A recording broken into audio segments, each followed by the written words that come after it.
there is a recording of a song on Psalm 139. И вот запись песни на стихи Псалма 138. And it sings all of the verses except the part about hatred. И нам поются все стихи, кроме той части, где про ненависть. But we shouldn't do that, right?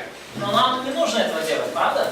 You know, we shouldn't take out the parts of Scripture that we don't like. Нам не нужно выбрасывать из Писания те участки, которые нам не нравятся. So we left with this question, can you love and hate someone at the same time? И вот мы закончили на вопросе, можете ли вы любить и ненавидеть одновременно? What does it mean to you to hate someone? Что для вас значит ненавидеть кого-то? А? Вот, что это значит для нас, а что это значило здесь? Вопрос к нам. Вопрос к вам. Что значит ненавидеть кого-то? Гневный человека, хочется ему зла. So when we feel wrath, when we feel angry in relationship to someone, when we want some evil things to become with this person. Ну, это определенное эмоциональное состояние. So this is such emotional condition, and that's opposite of love. Okay. So it's a feeling when you don't have anything in common with the person. Okay. Just not having anything in common with them. Да. Yeah. Okay. What about separation? Что по поводу отделения от человека? Ну вот когда ты говорил, ничего общего с человеком не имеешь. So when you hate someone, you don't want anything to do. То есть когда вы кого-то ненавидите, вы ничего вообще не хотите близко с ними, никаких дел иметь. So when God tells the Israelites not to have anything to do with the Gentiles, И когда Бог сказал Израилю ничего общего не иметь с язычниками, to be separate from them, чтобы быть отделенными от них. this is a kind of application of that. И это вот своего рода применение. So the scripture says, do not love the world or the things in the world. Применение, например, потому что Писание говорит, что не любите ни мира, ни того, что в мире. What about worldly people? А что по поводу мирских людей? Okay, you love them, but you don't love them, right? Вы любите их, но вы и не любите их. You don't love their worldliness. Вам не нравится вот эта их обмерщенность, то есть то, что в них есть мирское. All right. So I think that it's possible to be separate from someone И я думаю, что это возможно and their worldliness, отделенным от кого-то, кто под сильным влиянием мира. What does it mean to love someone? Но что это значит любить кого-то? Делать все возможное для того, чтобы человеку было хорошо. To do everything possible for the good of other person. Okay, so you want the very highest and best for that То person. есть вы хотите наилучшего и наивысшего для этого человека, да? God's highest and best. Ну, наилучшего и наивысшего, что может предложить для них Бог. This is agape. It's a God? Да, это любовь агапа. Okay. So can you love someone like that Можете ли вы любить кого-то подобным образом and want to be separate from them at the same time? и стараться держаться от них подальше, быть отделенными в одно и то же время? At least the worldliness that's in them. Ну или, по крайней мере, если не от них самих, то от того мирского, что в них есть. Aren't we commanded to be separated from those who are flagrantly disobeying God's law? Повелено ли нам быть отделенными от тех, кто, скажем так, сознательно и активно отрицает и не повинуется Божьему закону? So, as long as we're careful to define things well, До тех пор, пока мы внимательны в том, чтобы внимательны в определениях, в том, как мы определяем слова и вещи, we can probably have a clear conscience about saying, I hate someone. то мы можем, я думаю, с чистой совестью говорить, что я кого-то ненавижу. I want the Lord's best for them, Я хочу наилучшего, что есть у Бога для них, but I can't be with them. но я не буду с ними. Я не могу с ними находиться. I can have a polite relationship with some, Я могу вежливо к ним относиться, с кем, ну, вежливо к кому-то относиться. Якщо польовок, то польовок. but still, Но все равно. you just have to be careful about things. То есть вам нужно быть очень внимательными в отношении этого, в отношении темы. Вопрос. Если ты дружишь с неверующим человеком, и он, к примеру, рассказывает о своей жизни, и ты понимаешь, что эта жизнь неправильна, правильно ли как бы ему говорить об этом постоянно, или лучше просто как бы слушать, как-то, чтобы, потому что можно каждый день говорить, это неправда. So if you have friendship with non-Christian person and he or she shares his life experience, his or her, and he shares things in his life which are clearly ungodly, and should we as Christians kind of point it out and to talk about this, or just better kind of to listen and to or because it's going to be hard to convict person every time we talk. If he or she just every time we meet just share some ungodly things. Well, you can never be friends with them in those things. Но на самом деле вы никогда не сможете по-настоящему быть с ними друзьями. As though you approve of them. Но в том отношении, что вы in the sense that you approve them. Right. В том смысле, что вы будете, скажем так, поддерживать их образ жизни. But to share things in common with someone so as to form a bridge to talking about the gospel, okay. Но если вы с кем-то просто общаетесь, разговариваете, чтобы создать мост, чтобы рассказать что-то Евангелие, почему бы и нет? Okay, what's the number one way that a person believes? Какой самый основной способ, каким люди приходят к вере в Христа? It's through a relationship. Через взаимоотношения с другими людьми. So we should do that Поэтому нам нужно это делать. without being involved with their worldliness. Но при этом не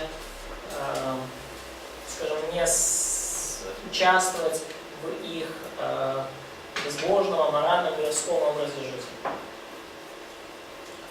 Ответила? Может быть, где-то так. Getting there. Okay, I know. Denied.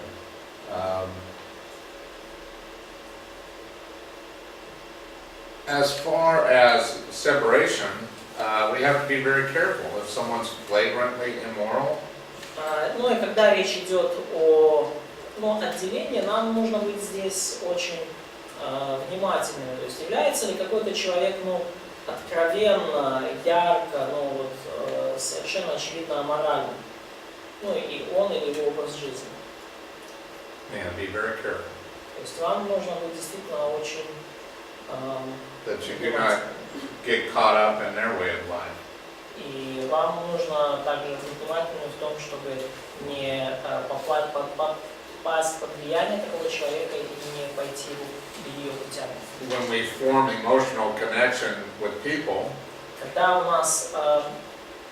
мы формируем такие эмоциональные связи с людьми, we tend to make more excuses for their bad behavior. то мы больше, скажем так, более извинительно относимся к их дурному поведению, мы чаще оправдываем их, мы склонны оправдывать их.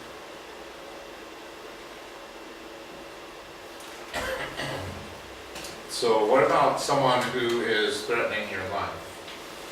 Но что по поводу того, кто угрожает вашей жизни? What if I'm walking along the street with one of you ladies and someone wants to kidnap you? То есть, например, я иду по улице с вами, леди и сестры, и кто-то подбегает и хочет вас украсть и похитить, What should I do? что мне делать? Разберите, пожалуйста. Give a big smile and to say, yes, take her. Not very likely. Ну, навряд ли, Не, конечно. ну здесь невозможно любить. А? Здесь невозможно. But it's hard to love here. Ну, не можно любить. It's hard for you to love such person. Hard for what? It's hard for you to love such person. That's what God says. Is it okay to defend against that person? То есть нормально ли мне защищать вас от такого человека? What about if they threaten your life? А что если они защищают, если они угрожают вашей жизни? You have a right to defend your life? Есть ли у меня право защищать вашу жизнь? You have a right to Или take у вас? someone else's life when you're defending your own? Есть ли у вас право защищать свою жизнь? Есть ли у вас право забрать чужую жизнь, защищая собственную? Maybe. Можете ли вы лишить, имеете ли вы право лишить жизни человека, защищая собственную жизнь? If someone was going to kill you, would you defend yourself? Если кто-то хочет вас убить, будете ли вы защищаться? Быстрее, Господи. Natasha says that probably we will defend. Katya says, oh, but it's just a quicker way to the Lord. To live as Christ and to die as King. So we need to learn run fast. Okay. Я думаю, что это нормально, если ты защищаешь свою жизнь и там человек будет поврежден или в худшем случае. So Vitaly thinks that this is normal to protect your life and maybe even hurt someone else who is threatening this and even to kill someone else. Ну, по крайней мере, закон Украины это оправдывает. In fact, Ukrainian law can approve you in this. Если нападают на тебя, не на твое имущество. Such some threat. организма, А? которую на тебе возможно. Что? Защитная реакция организма. So that it's natural even in our bodies because we have all this kind of instinct to defend ourselves when we are I threatened. agree. Да? What about if you're with a young child? А что если вы вместе, ну вот идете с маленьким ребенком, Your daughter or a younger sister? с вашей дочкой или младшей сестренкой, They're helpless они беспомощны, and somebody wants to come and take them и кто-то хочет их забрать, украсть, for a horrible reason. ну по какой-то жуткой причине, Do you save them? будете ли вы их спасать? You defend them, Вы right? будете их защищать, правильно? So I want to introduce you to a friend of mine. И вот я хочу вас познакомиться с своим другом. Aha! Мне нравится этот друг. This is a 45 caliber pistol, Это пистолет 45-го калибра, and that's the weapon that I own. и это оружие, которым я владею. I've had a permit to carry this weapon И у меня есть разрешение на ношение этого оружия. and defend myself and other innocent victims of crime. И я имею разрешение с помощью такого оружия защищать себя и других невинных жертв преступлений. So sure, I would defend someone. Поэтому, конечно же, я буду защищать Good conscience. с чистой совестью. В колледже у нас So, do you have it with you in college also? Right now? No. Ну, его, чтобы провести через границу, то что? But I have a right to carry this wherever I want, you know, when I'm back home. Но я у себя дома в Штатах могу носить его где только захочу. В Украине безопасно. So, it's a safe place here in Ukraine. Oh, is it? Да? Well, I just thought I would bring this up, and you know, you have to abide by the laws of your country. Ну, я это просто, скажем так, поднял этот вопрос, потому что вам нужно подчиняться законам вашей страны. But yeah, we have a right to defend ourselves. Но, конечно же, мы имеем право защищать себя. Yeah, that's biblical. Это библейский оправдан. Вы часто попадаете в такие ситуации, чтобы он вдруг помогал? У вас он часто было в Колорадо? Are you oftentimes in situations when you have to use such, if you need to ask your friends to help you? Well, it's rare. Это очень редко случается. It doesn't mean you shouldn't be ready. You should be ready. Это не значит, что вам нельзя, вы не можете быть готовым. Вы должны быть готовым к таким ситуациям. And where I live, just 2 miles away, 3 kilometers, И там, где я живу, в 3 километрах от меня, there is wilderness. там пустыня, там пустыня лес. And in that wilderness, there are lions. И в этой пустыне живут львы. And so, Real lions. yeah, mountain lions. Да, горные львы, настоящие горные львы. Yeah, right there. I've been around them. И я даже находился как-то, они были вокруг меня. So I can't outrun mountain lions. И вы знаете, я не могу убежать от игроков, он бежит быстрее. Yeah, that's why I take my friend with me. Вот почему я к ним хожу со своим другом. Давида тоже любит. Камни? В смысле, А насчет преступлений вот там, когда... So, but when it comes to crime situations, crime situation, so... There are crimes happen all the time. Да, преступления происходят постоянно. One of the men in my church is a homicide detective. Homicide investigates murders. Да, то есть один из членов моей церкви, он следователь по расследованию убийств. So like the CSI TV shows. Ну вот как вот вы знаете, может у нас здесь тоже есть вот эти телешоу, по как спецслужбы расследуют ФБР, расследуют преступления, там у них, у нас, не знаю, там есть ли такое. So perhaps you heard of a very famous crime that happened in Colorado.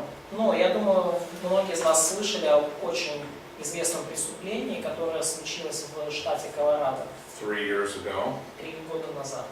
A man walked into a movie theater И человек зашел в кинотеатр and killed a dozen people, и убил там дюжину людей, a pregnant woman, и в том числе беременную женщину, children. детей. Is it right to stop that? Ну и является ли верным и правильным остановить такого человека? Well, this man from my church investigated that crime. И вот член моей церкви, вот этот детектив, он расследовал это убийство. He saw the crime scene with all the dead bodies. И он видел сцену места преступления со всеми этими мертвыми телами. So he understands evil very well. И он понимает очень хорошо, что такое зло. So yeah, I would have no problem stopping someone from doing that before they killed one person. И потому у меня нет совершенно никаких проблем с тем, чтобы остановить такого человека, который делает такое зло, до того, как он убил хотя бы одного кого-то. So I think it's right to defend yourself and other innocent people. Поэтому я считаю, что это правильно защищать себя и других невинных людей. It's a very difficult situation, but my conscience is clear. Конечно, эта ситуация сложная сама по себе, но моя совесть в этом отношении чиста. So weren't we going to talk about Psalm 139? Так, итак, когда же мы все-таки доберемся до Псалма 138? Можно еще? One more question on that. Просто у меня был там спор, и вот меня говорили, что брали этот стих, если подставь там дальний левый и подставь правый. Как он относится к этому? So I had an argument with a person who just quoted Matthew 38, Matthew 38 about the turning other cheek. So how do you interpret this verse? So is it, то есть как это подставь другую щеку как ответ на насилие, да? So can we use this verse to, in situations of physical violence?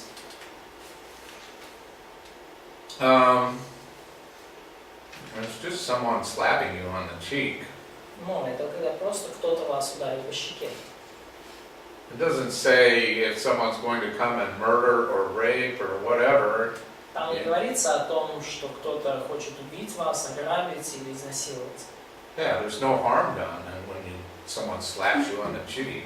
И никакого вреда не происходит, если, ну, вам по сути не наносится, если кто-то ударит вас по щеке. You know, ow.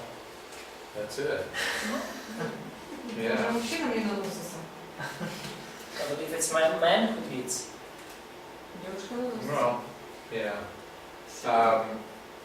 In a case where a woman is abused by her husband, or a man is abused by his wife, which happens a lot too, в случае, когда происходит a домашнее surprising amount. семейное насилие, когда мужчина бьет свою жену, или когда жена бьет мужа, что тоже происходит, и даже так, статистика это растет.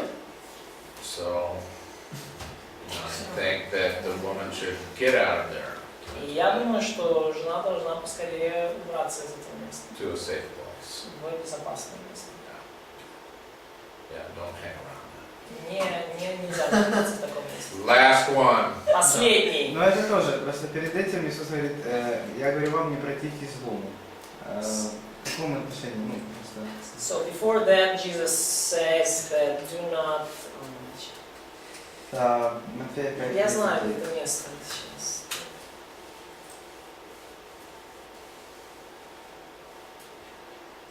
Do not resist evil. So before this saying about cheek, the Jesus. Someone comes and takes your tunic or your shirt or Yeah, your so do coat. not resist evil one. Mhm. So, I think in the context, it may be talking about what a Roman may do. Ну, я думаю, в контексте, да, что там вы слышали о том, что часто делали римляне. So, I'm not entirely sure, but I know that Jesus would have us protect our property and our lives from someone. You know what Jesus wants us to protect. Yeah, protect our property and our lives. Но я не знаю, там уже сейчас не могу конкретно по этому отрывку сказать, но я знаю, что в целом воля Божия в том, чтобы мы защищали нашу жизнь и нашу собственность. Who here thinks Jesus is a pacifist? A pacifist? Кто из вас думает, что Иисус является пацифистом? Think Jesus is a pacifist? Кто из вас считает, что Иисус, пацифист, это тот, кто против применения оружия, применения силы в конфликте, вооруженном или каком-то? Я считаю. Does Jesus ever kill anyone in the Bible?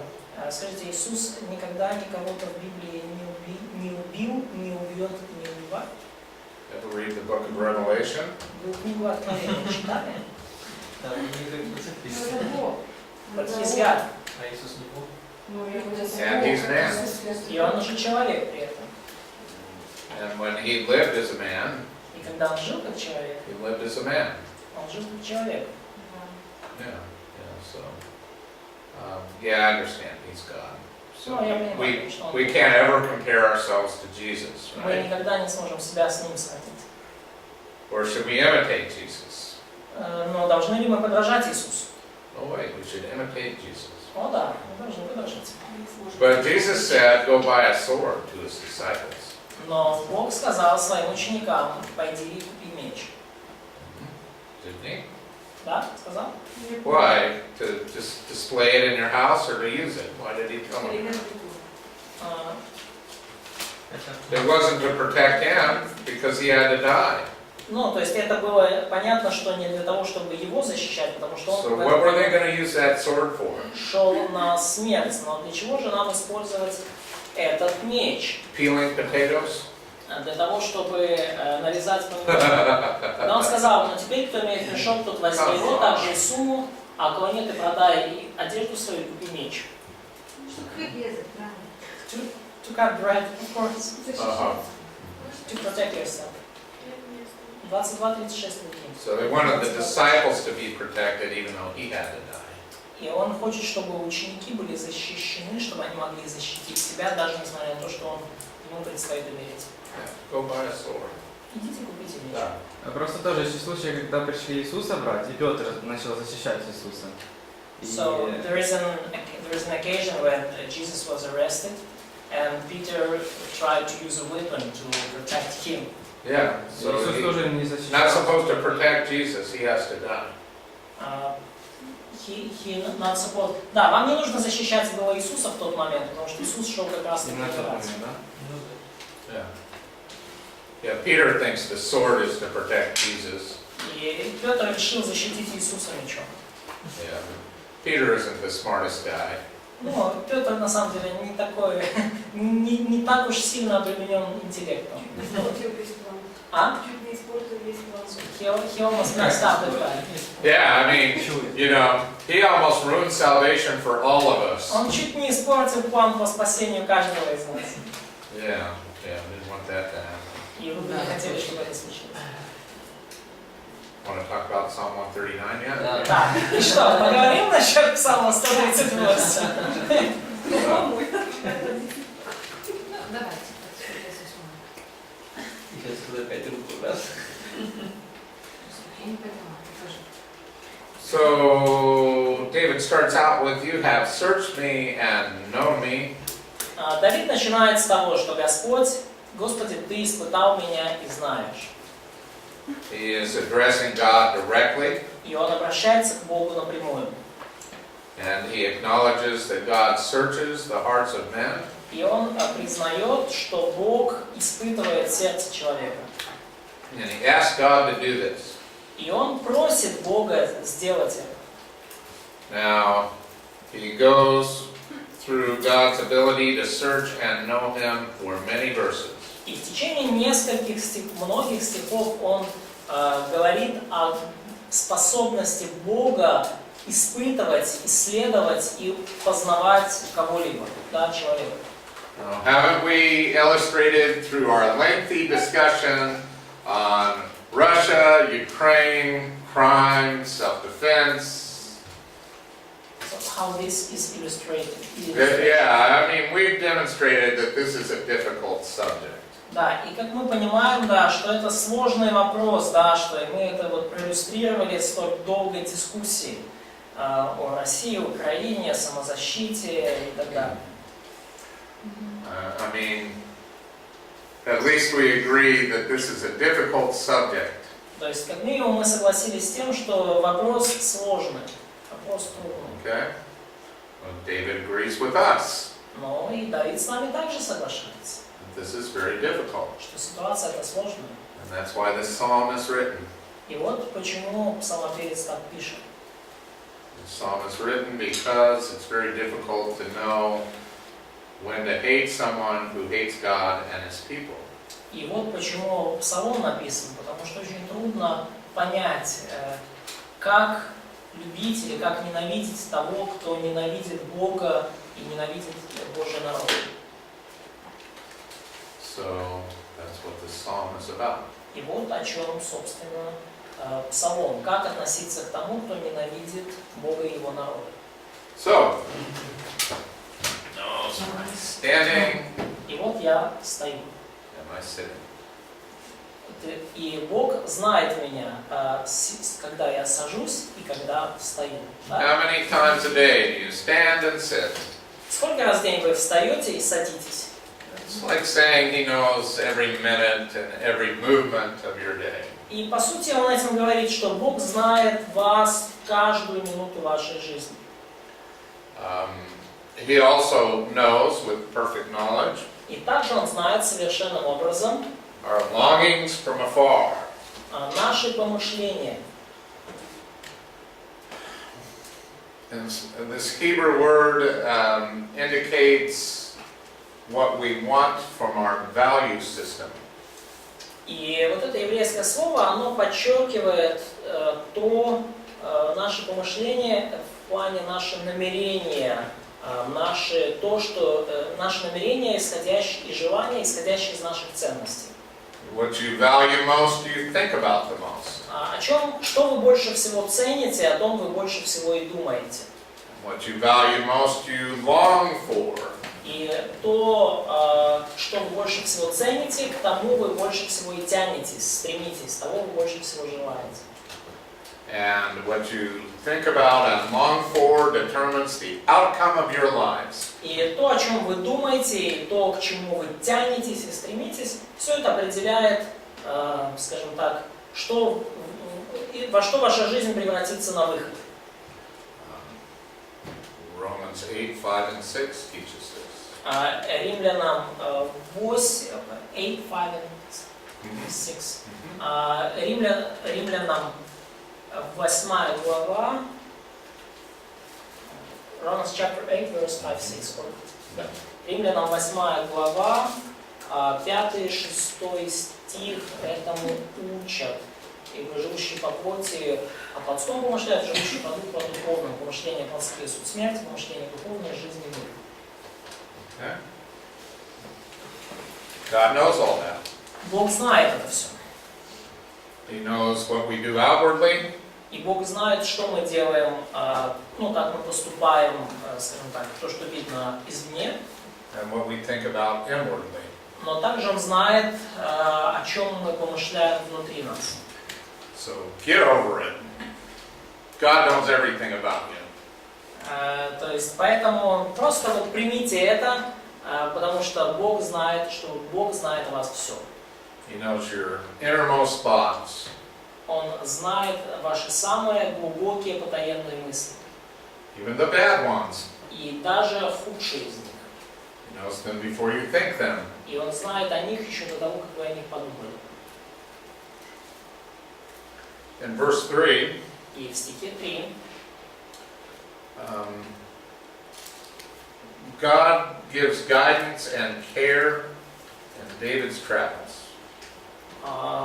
Бог направляет Давида и заботится о нем, ну, в его путях, в его каждодневной жизни. He talks about how he sends him here and there. И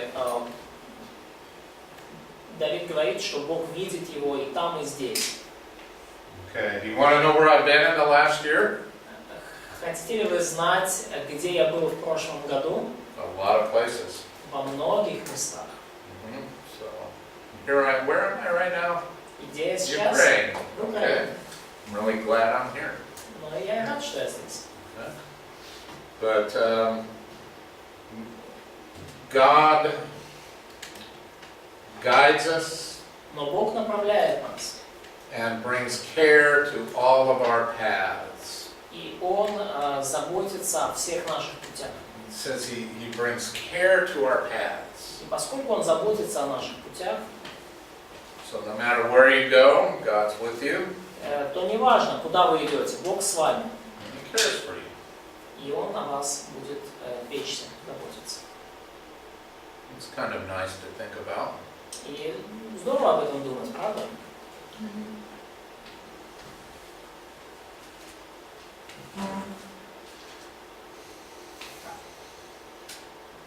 I like verse 4. Что насчет стиха 4? When there is not a word on my tongue, Еще нет слова на языке моем. behold, Yahweh, you know it all together. Ты, Господи, уже знаешь его совершенно. So even before I've said something, Даже до того, как я что-то сказал, God knows what I'm going to say. Бог знает, что я скажу. So we have this joke, I'm sure you have it as well, that married people finish each other's sentences. И вы знаете, ну, у нас есть такая шутка, может, у вас такая есть, что люди, живущие в браке, они часто заканчивают предложения, которые, ну, то есть заканчивают предложения друг друга. Кто-то начал говорить, а другой супруг может закончить, предугадать, что кто-то скажет. Yeah, after 27 years, my wife can finish all my sentences. И да, так и есть. После 27 лет брака моя жена может закончить любое из моих предложений. And I can finish hers. И я могу также ее закончить. With God, even more so. И к Богу это относится еще в большей степени. He could even start our sentences. И Он может не только закончить, Он может и начать наше предложение.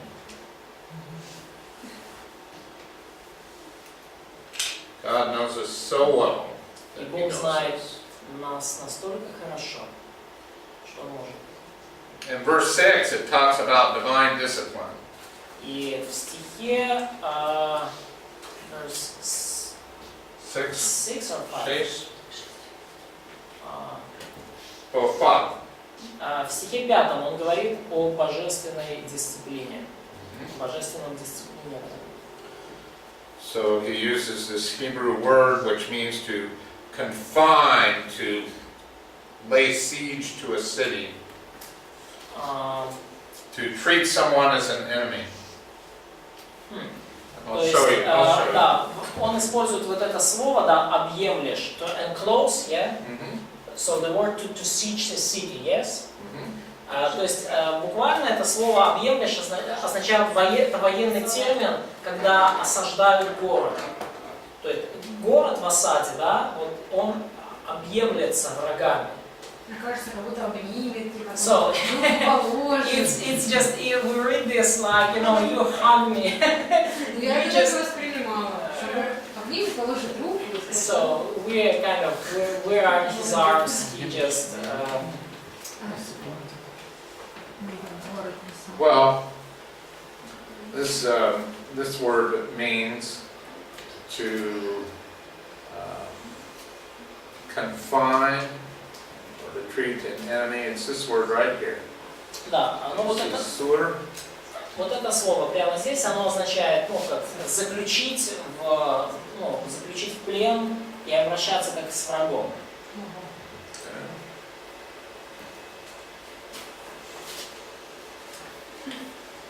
And then,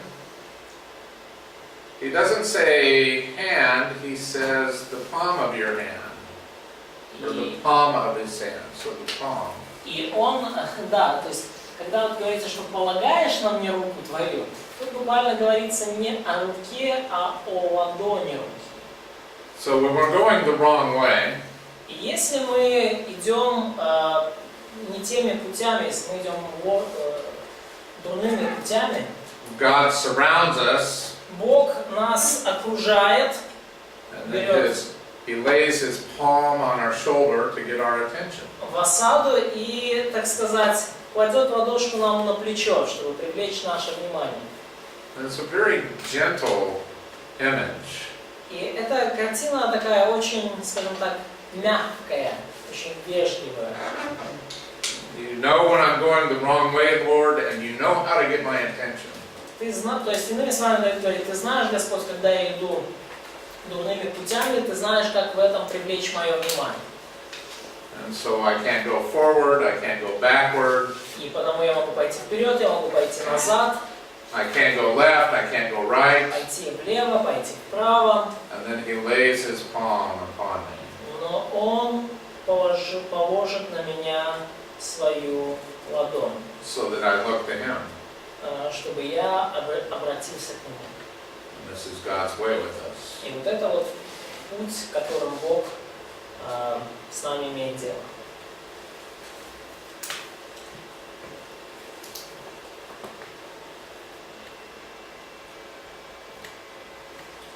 Verse 6 is an exclamation.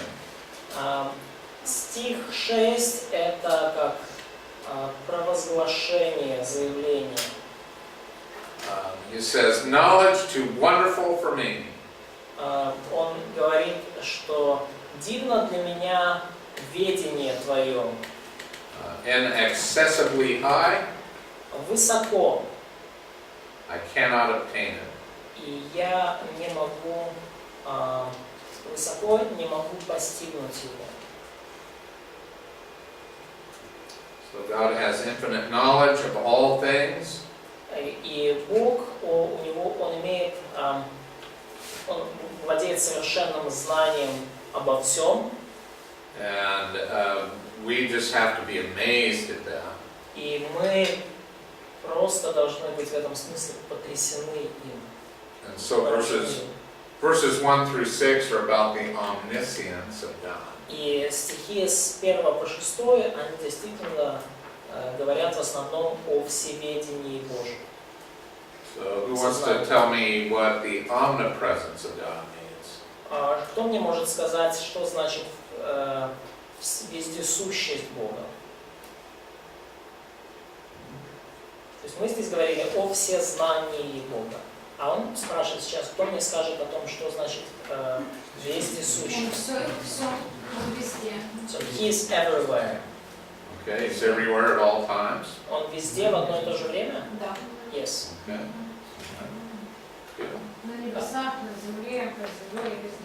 In heaven and earth, under the earth, behind the earth, he's everywhere. Well, let's find out. Но давайте обнаружим. Where can I go from your spirit? Where can I flee from your face? Давайте увидим это. Куда пойду от Духа Твоего и от лица Твоего, куда убегу? So he asks the question and then he answers it. Он задает вопрос, и потом он уже сам на него отвечает. So, who wants to go to heaven? Кто из вас хочет отправиться на небо? Okay? Me too. Я тоже. Okay. All right. Ready? Готовы? Let's go. И пошли. Okay.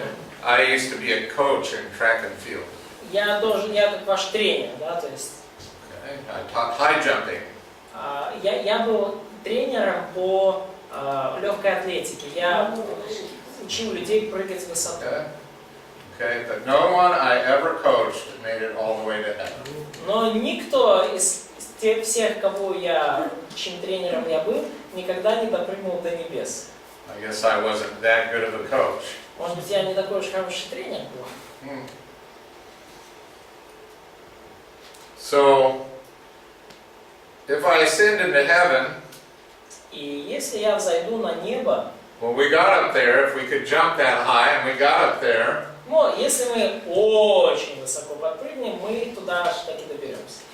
who would be there? Кто там будет? Кого мы увидим? God. Я. If I lie down in Sheol, Но если я сойду в преисподнюю, if I could start digging, если я возьму лопату и начну копать, and dig a hole deeper and deeper and deeper and deeper and deeper, и буду закапываться все глубже, and finally get to Sheol, и докопаюсь до преисподней.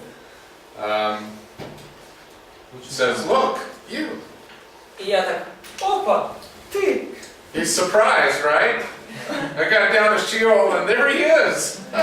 Я так удивлен, да? Я докопался до преисподней, и он там тоже. Okay, but it's impossible for me to go to heaven or Sheol. И потому невозможно, на самом деле, для меня попасть физически на небо или в преисподнюю, By my own efforts, собственными in the flesh. плоти.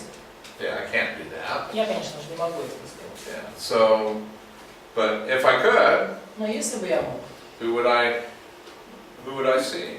God. I would be in the presence of God. кого бы я там увидел? Конечно же, я там увидел Бога и был бы в Его присутствии. Let's talk about verses 9 and 10. Поговорим о стихах 9 и 10. I like this because it's about science. Поговорим, мне нравится о них говорить, потому что они о науке. It's about science and poetry. Они связывают науку и поэзию. Look, here's the earth. Вот здесь это планета Земля. And we have light and dark. И у нас есть светлая сторона Земли и темная сторона. What do you call this line between light and darkness? Как вы называете вот эту линию между светом и тьмой, When you look from outer space. если вы смотрите из окружающего космоса?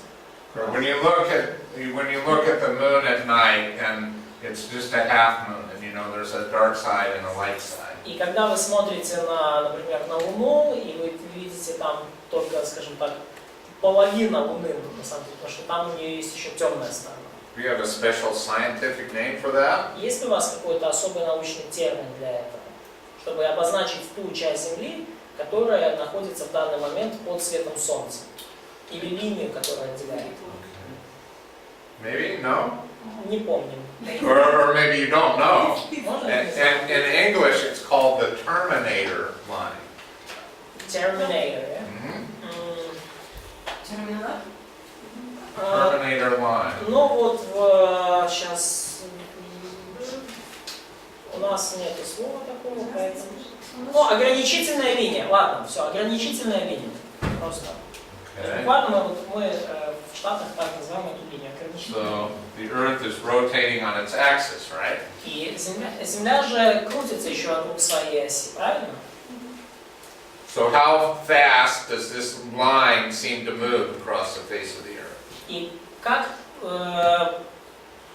быстро эта линия передвигается по Земле? I mean, you know, the earth's rotating. You know how fast the earth rotates? Земля вертится вокруг своей оси. Вы знаете, как часто она вертится? So, 24 hours. 24 hours. Да, 24 часа полный оборот. Do you know the, like the circumference of the earth? You know what that is? What? Circumference, like how far it is all the way around. It's about... Да, вы знаете ли вы, какая окружность Земли, то есть какой путь вот эта линия проделывает? So I know it in miles. It's about 25,000 miles. Да, значит, линия экватора, да, то есть окружность Земли, если бы вы, ну, как взяли сантиметры и померили, да, была бы 25 тысяч миль или 40 тысяч километров. So divide by 24 hours. И разделите на 24 часа, 40 тысяч километров. So it's maybe moving at 1,500 kilometers an hour. То есть где-то она передвигается со скоростью 1500 километров в час. If you don't mind my rounding off a little bit. Ну, может быть, мои, как бы, скажем так, подсчеты несколько округлены. Ну, 1500 километров в час двигается эта линия.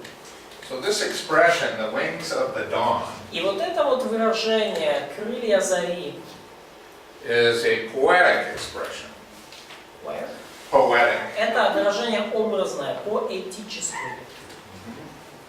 That is talking about this line between light and darkness. И говорит оно буквально как раз вот об этой ограничительной линии между светом и тьмой. And it's moving at this speed. А эта линия двигается вот с этой скоростью 1500 километров в час. So if I take the wings of the morning and dwell in the furthermost parts of the sea. И если я возьму вот эти крылья зари и переселюсь на край моря. Okay. So David could ride, if David could ride that line west from Jerusalem to Spain. Если бы to drive the plan, so to sit Right, like in a car. to like ride it like a chariot. То есть если бы Давид мог вот на этой линии, да, как на колеснице, проехать от Иерусалима к Испании, например. Okay, if he could do that, Если бы он мог это сделать, he would be to Spain in no time at all. то он бы до Испании добрался буквально за там, щелчок пальцев, очень быстро. Okay. So from the Israel to the furthermost part of the sea. То есть от Израиля до самого края моря Is really not all that far if you're on a straight line. Это не так далеко, in a straight line, so in a good road, yes? Yes, but not on a good road by air, like we say as the crow flies. Да, то есть там не так уж далеко в принципе, да? От Израиля до... So it would take, if you rode the wings of the dawn, it would take a couple of hours. И если бы вы на крыльях зари перемещались туда, то это бы заняло несколько часов. He's talking about the fastest imaginable way to travel. И он говорит о самом быстром способе передвижения. Самый быстрый путешествие. So if he walked, it would take a year. То есть если бы он от Иерусалима туда пешком шел на край моря, то это, может быть, год заняло. If he rode in a ship, it would take many weeks. И если бы на корабле плыл, то это бы заняло несколько недель. But if he rides the wings of the dawn out to the furthermost part of the sea, Но если бы он на крыльях зари, вот на этой ограничительной линии, скажем так, уцепился за нее и на край моря путешествовал, even if he could go that fast, could he outrun God? то есть даже если бы он путешествовал так быстро, он все равно не мог бы обогнать Бога. Could he? Мог ли бы обогнать? No. And so here's a great example of poetic language. И вот это великолепный пример поэтического языка в псалмах. And I think it's a beautiful expression of someone who's trying to imagine going as fast as he could to the farthest place on the surface of the earth. То есть это замечательное поэтическое выражение, показывающее кого-то, кто хочет перемещаться как можно быстрее, с наибольшей скоростью, в наиболее удаленный уголок земли. And still God's there. И Бог все равно там. And it says, even there your hand will lead me, and your right hand will take hold of me. И он в 10 говорит, и там рука твоя поведет меня, и удержит меня десница твоя. So imagine going as fast as you can possibly go, И представьте себя, вы передвигаетесь с максимальной скоростью. and God is still in the lead. И Бог все равно вас опережает.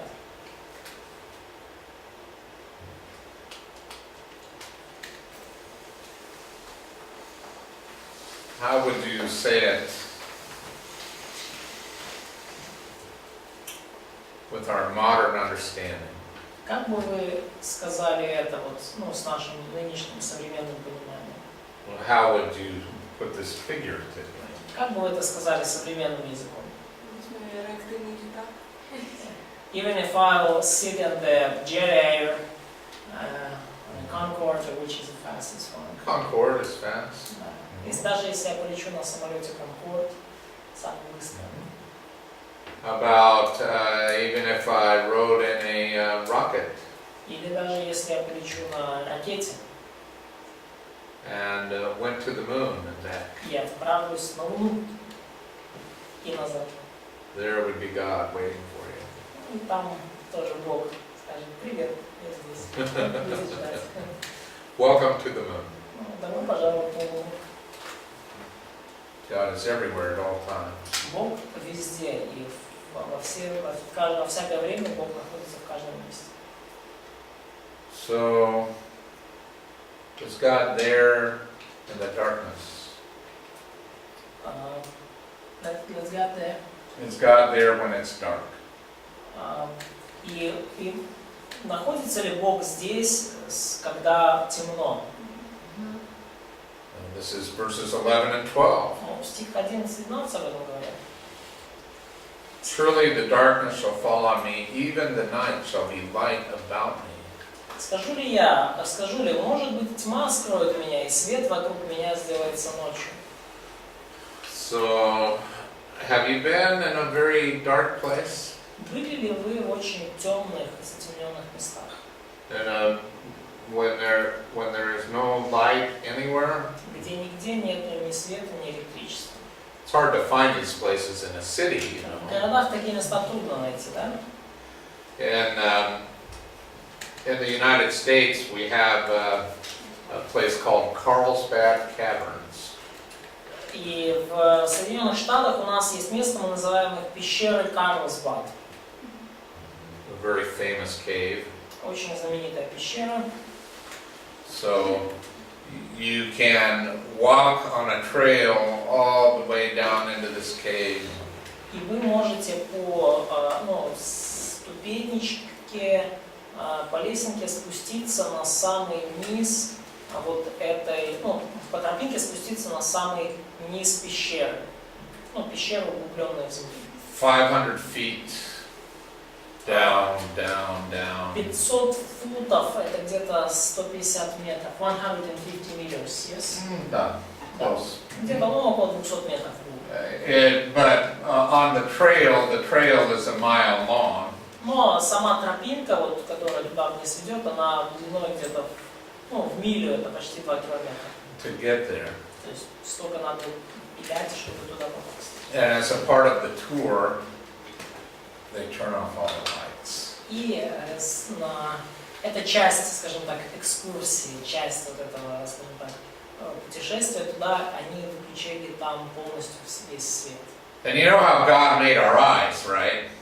He made our eyes to adjust to darkness. Да, и вы знаете, как наши глаза, они переключаются в режим темноты и, ну, скажем так, начинают немножко по-другому видеть в темноте, да? То есть, It takes maybe 20 minutes to make that adjustment totally. может быть, нашим глазам нужно обычно минут 20, да, чтобы, скажем так, привыкнуть к темноте. So we sat down there for a good long while, and then we still couldn't see anything. И вы знаете, вот мы там, в этой пещере, там нету света, и мы идем там уже минут 20, и все равно ничего не можем увидеть. And we found out something amazing. И мы обнаруживаем нечто совершенно потрясающее. We could just turn the light on our watch, that little tiny light that when you illuminate your watch. И мы можем буквально там включить свет в часах, то есть малюсенькая лампочка, которая подсвечивает часы. It was before cell phones. Это было еще, я там был еще до того, как сотовые телефоны появились. And so it was dark. That's dark. И вот, You can see everything by your little watch light. и настолько там было темно, что вы все вокруг могли видеть лишь от света из ваших наручных часов. So a darkness so dark that night seems light. И потому, когда тьма настолько темна, что даже, свет делается ночью вокруг. But even that dark is just like day to God. Но для Бога даже такая темнота, это все равно, это как свет, как день. Даже такая тьма для Бога как день. А как это называется? Прием поэтический. Который в этих стихах будет использован. So, what is the poetic instrument, which is the poetic Illustration or is it a comparison or metaphor or poetic tool? okay. This is a metaphor. Это метафора. When the darkness is light. So a metaphor, this is, okay? Simile, like. Да, вот свет, и свет вокруг меня сделается ночью, да? То есть это метафора. То есть метафора говорит, вот оно, вот такое, вот это есть. А сравнение это когда ты говоришь, вот это как если бы... А как называется, когда он говорит, даже если, то есть то, что невозможно, даже если я это сделаю? So what's the name of this way of... so what's the name of this tool when the poet said that even if I will go, even if I will, so he tried to imagine some situation. So is it the similarity or metaphor? No, there's another technical word for that. Есть другое слово техническое, описывающее такой прием. I'm not remembering it right now. Ну, я его сейчас уже не помню. But it's like it's like no matter how dark it is, even if it gets as dark as possible, God's still there. Но идея в том, что неважно как темно, то есть I just can't think of the name for that expression. Он сейчас скажем, уже сейчас не может помнить. То есть неважно насколько темно, даже если темно так, как только можно представить, Бог все равно здесь. So why do you think David uses this illustration? Why? Yes? Why? Don't you? Как вы думаете, почему Давид использует такие образы, такие иллюстрации? Ну, если тьма, типа, можно подумать, о, в тьме там Бога нет, ну, когда уже особо страшно, и ты понимаешь, Бог и там есть.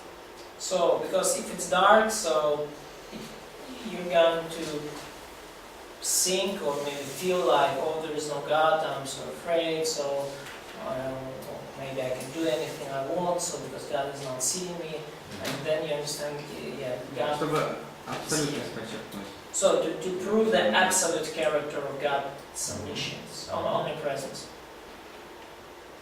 Very, that's good. I like that. Да, мне очень нравится эти мысли. So, anybody here seen God? Кто-то из вас здесь видел Бога? Yeah. Isn't it interesting that he uses this idea of darkness? Интересно ли, не интересно ли, что вот Давид использует вот эту идею темноты?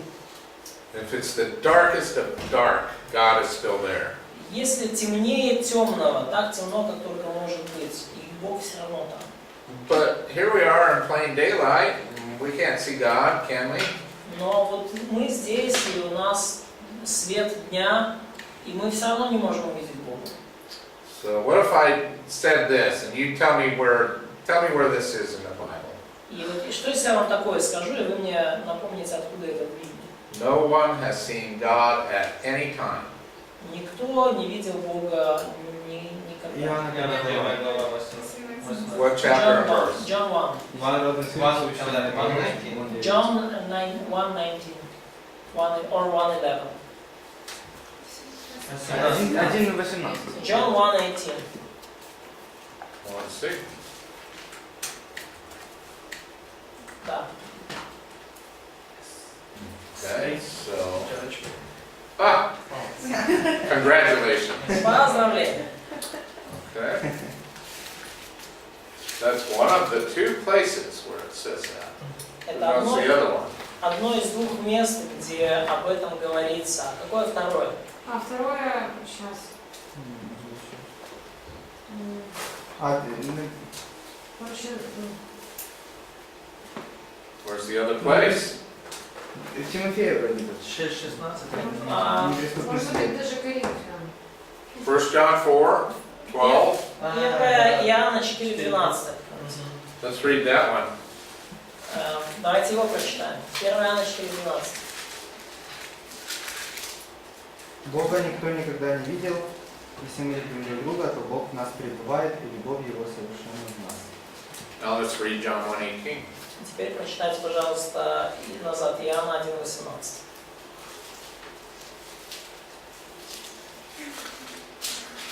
Бога никто никогда не видел, его явил нам его единственный Сын, который вне древа Отца и который сам Бог. In John 1:18, Иоанна how do we see 1:18. God? Как мы можем увидеть Бога? Через Сына. Through His Son. In 1 John 4:12, how do we see God? А вот 1 Иоанна 4:12, как мы можем увидеть Бога еще одним способом? Через любовь. Through the love. So if we have Christian love for each other, И если мы любим, мы как христиане, по-христиански любим друг друга, don't we display God to people? показываем ли мы Бога другим людям? Okay, good. Да.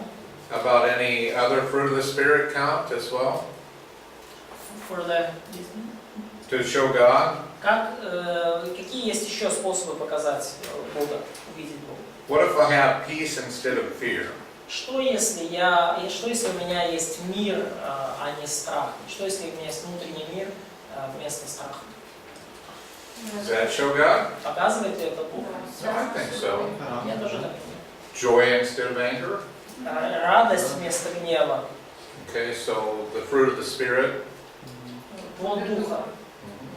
Yeah, I think so. So let's take a break and then Давайте сделаем перерыв, have our last down. и у нас будет наш еще один час.